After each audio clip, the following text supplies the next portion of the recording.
Bom, agora vamos também explicar o porquê do texto dizer que Pedro e João foram enviados. Eles não eram os grandes destaques, Pedro, Tiago e João, mas o que ocorre, segundo a história, a direção da igreja de Jerusalém, ela ficou na responsabilidade de Tiago, irmão de Jesus.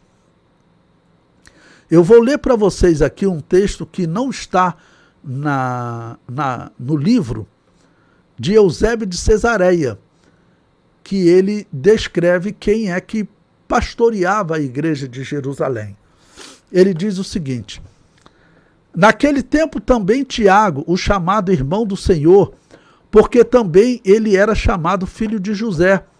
Pois bem, o pai de Cristo era José, já que estava casado com a virgem, quando antes que convivessem, descobriu-se que havia concebido do Espírito Santo, como ensina a Sagrada Escritura dos Evangelhos.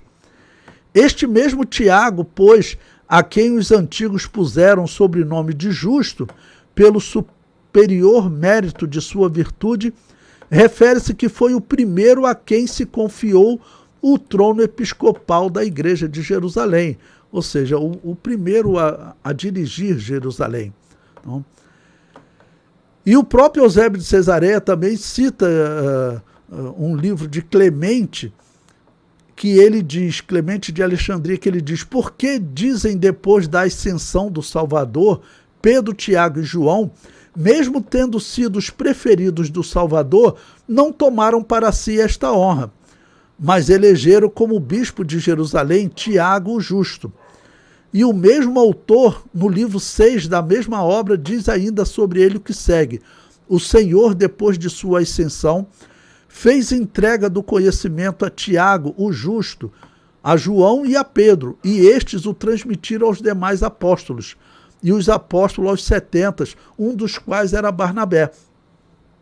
Então, o fato de o texto dizer que eles foram enviados, Pedro e João foram enviados, é importante nós sabermos.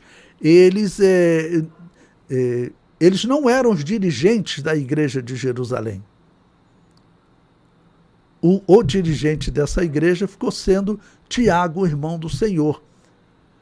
Durante o ministério de Jesus, nós vemos que Tiago, ele não cria. É dito que os irmãos de Jesus não acreditavam nele.